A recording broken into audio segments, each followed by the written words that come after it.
السلام علیکم ورحمۃ اللہ وبرکاتہ۔ رب اشرح لی صدری ویسر لی امری واحلل عقدۃ من لسانی یفقہوا قولی۔ اب یہ اللہ سبحانہ تعالیٰ کی رحمت ہے کہ اس نے ہمیں یہ بتا دیا کہ اگر تم سے غلطی ہو جائے، تم بھول جاؤ، تم سے کوئی ایسا کام ہو جائے جو تمہارے رب کو پسند نہیں، تو پھر کیا کرو؟ توبہ کر لو، استغفار کر لو، رب کی طرف واپس پلٹ آؤ۔ آدم علیہ السلام بھولے، ان کی ساری اولاد بھولتی ہے، اس لیے ہم تمام انسان کسی نہ کسی طرح خطا، غلطی، گناہ کا شکار ہوتے ہیں۔ نبی صلی اللہ علیہ وسلم نے فرمایا ہر انسان خطا کار ہے، ہر انسان، اور بہترین خطا کار وہ ہیں جو توبہ کرتے ہیں۔ یعنی یہ نہیں ہو سکتا کہ ہم سے غلطی نہ ہو، یہ تو ہوتا رہے گا، لیکن غلطی کرنے والوں میں سے بہترین لوگ کون ہیں؟ کہ جو غلطی پر اصرار نہیں کرتے، غلطی پر جم نہیں جاتے، بار بار نہیں کرتے، بلکہ اسے چھوڑ کر واپس پلٹنے کی کوشش کرتے ہیں، اپنے رب کی طرف لوٹتے ہیں جس کا رب نے حکم بھی دیا ہے، وَأَنِيبُوا إِلَىٰ رَبِّكُمْ وَأَسْلِمُوا مِن قَبْلِ أَن يَأْتِيَكُمُ الْعَذَابُ ثُمَّ لَا تُنصَرُونَ۔ اپنے رب کی طرف پلٹ آؤ اور فرمانبردار بن جاؤ، اطاعت گزار بن جاؤ، اس سے پہلے کہ تم پر عذاب آ جائے، پھر تم مدد نہ دیے جاؤ گے، اس سے پہلے کہ تمہاری پکڑ ہو جائے، اس سے پہلے کہ کوئی آزمائش آ جائے، اس سے پہلے کہ تم کسی بڑی مشکل میں پڑ جاؤ۔ تو جب غلطی ہو اور اس کا احساس ہو جائے تو اس کو چھوڑ دو۔ کوئی انسان کتنا بھی نیک کیوں نہ، پیغمبروں کا معاملہ الگ ہے، لیکن عام انسانوں میں سے کوئی انسان کتنا بھی نیک کیوں نہ، اس سے بھی غلطی ہوتی ہے۔ نبی صلی اللہ علیہ وسلم نے فرمایا ہر مومن آدمی سے کوئی نہ کوئی ایسا گناہ سرزد ہو جاتا ہے جس کو وہ وقتاً فوقتاً کرتا رہتا ہے، یا کوئی ایسا گناہ ہوتا ہے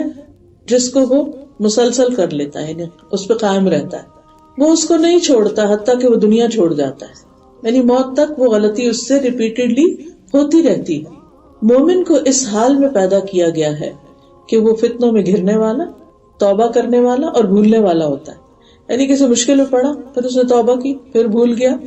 لیکن جب اسے نصیحت کی جاتی ہے تو اس نصیحت کو قبول کرتا ہے، یعنی جب اس کو ریمائنڈر دیا جاتا ہے، اسے یاد دہانی کرائی جاتی ہے، اس کو کوئی اچھی بات بتائی جاتی ہے تو وہ اسے ایکسپٹ کرتا ہے، اسے ریجیکٹ نہیں کرتا، کیونکہ اچھی بات کو یا اللہ کے حکم کو ریجیکٹ کرنا یہ ابلیس کا شیوا ہے۔ اس نے اللہ تعالیٰ کا حکم نہیں مانا تھا اور پھر آرگیومنٹ کی تھی کہ میں کیوں آدم کو سجدہ کروں، میں تو اس سے بہتر ہوں،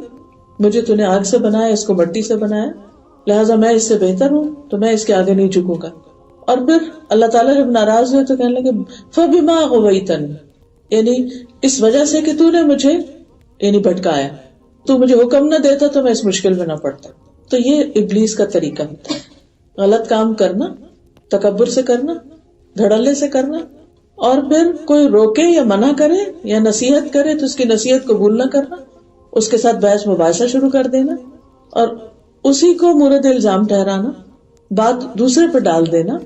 اس کو ایکسپٹ نہ کرنا۔ تو گناہ کے بعد مومن اور غیر مومن کا جو بنیادی فرق ہے وہ یہی ہے کہ مومن اپنے گناہوں کو ایسے محسوس کرتا ہے جیسے وہ کسی پہاڑ کے نیچے بیٹھا ہوا، یعنی اس کا بہت بوجھ لگتا ہے کہ میں نے غلط کیا ہے، اور یہ اس کے ضمیر پر ایک بوجھ ہوتا ہے اور وہ ایک پریشانی میں مبتلا ہو جاتا ہے، اور وہ ڈرتا ہے کہ کہیں یہ پہاڑ میرے سر پہ نہ گر پڑے، اللہ تعالیٰ کی ناراضگی کی وجہ سے مجھ پر کوئی مصیبت نہ آ جائے۔ اور جو فاسق ہوتا ہے، منافق ہوتا ہے، وہ گناہوں کو مکھی کی طرح ہلکا سمجھتا ہے کہ وہ اس کے ناک کے پاس سے گزری ہے اور اس نے اپنے ہاتھ سے یوں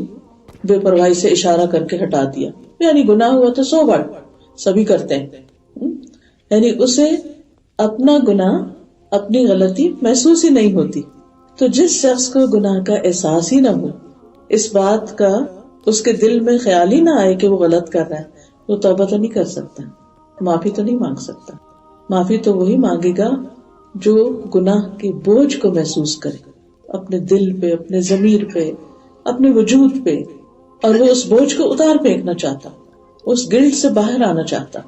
تو مومن یہ جانتا ہے کہ میں تو خطا کار ہوں مگر میرا رب غفار ہے، وہ بہت زیادہ بخشنے والا ہے۔ وہ اپنے رب سے مایوس نہیں ہوتا، وہ بار بار غلطی کرنے کے باوجود بھی رب ہی کی طرف پلٹتا ہے اور وہ کہتا ہے کہ میں بڑا کمزور ہوں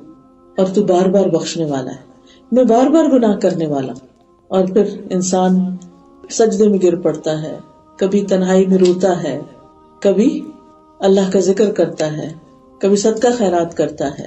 کسی نہ کسی طرح اگر بندوں کے حق میں کوئی غلطی ہو تو ان سے معافی مانگ لیتا ہے۔ تو وہ مسلسل اپنے تزکیے کی فکر میں رہتا ہے کہ یہ جو گرد مجھ پہ آ پڑی ہے، یہ جو داغ مجھے لگ گیا، مجھے اسے دھونا ہے۔ جیسے آپ نے دیکھا ہوگا جن لوگوں کو نہانے کی روز عادت ہو، اگر وہ کسی دن نہ نہا سکیں تو ان کی طبیعت بوجھل ہو جاتی ہے۔ تو اسی طرح جن لوگوں کو اپنی غلطیوں کا احساس ہوتا ہے، اگر وہ توبہ نہ کرے یا اس کے بدلے میں پھر کوئی نیک کام نہ کرے تو ان کی طبیعت اسی طرح بوجھل ہو جاتی ہے۔ اور حقیقت یہ کہ اللہ سبحانہ وتعالی ہمیں توبہ کرنے کی، استغفار کرنے کی ترغیب بھی دیتے ہیں، یعنی اس کی طرف متوجہ کرتے ہیں۔ ابو ہریرہ سے روایت ہے، صحیح مسلم کی روایت ہے یہ، رسول اللہ صلی اللہ علیہ وسلم نے فرمایا، اس ذات کی قسم جس کے قبضہ قدرت میں میری جان ہے، اگر تم گناہ نہ کرتے تو اللہ تمہیں لے جاتا اور ایسی قوم لاتا جو گناہ کرتے، پھر اللہ سے مغفرت طلب کرتے تو اللہ ان کو معاف کر دیتا۔ اس سے یہ پتہ چلتا ہے کہ اللہ سبحانہ وتعالیٰ کو انسان کی کمزوری کا پتہ ہے، اور اللہ تعالیٰ بندے سے چاہتا ہی ہے کہ بندہ اس کی طرف پلٹے، وہ اس چیز سے محبت کرتا ہے اور وہ معاف کرنے سے بھی محبت کرتا ہے۔ یعنی جب ہم معافی مانگتے ہیں تو اس پر پریشان نہ ہو کہ اچھا پھر معافی مانگے، اللہ تعالیٰ کہیں گے کہ تم تو بار بار ہی گناہ کرتے تو تم پھر آ گئی۔ نہیں، ہم سمجھتے ہیں جیسے بندے ہمارے ساتھ معاملہ کرتے ہیں نا، کہ اگر کسی کے حق میں ہمارے سے کوئی غلطی ہو جائے تو ہم ایک سے دوسری دفعہ سوری کریں اسی بات پر، تو وہ ناراض ہو جاتے ہیں کہ تمہاری تو عادت یہی ہے، بار بار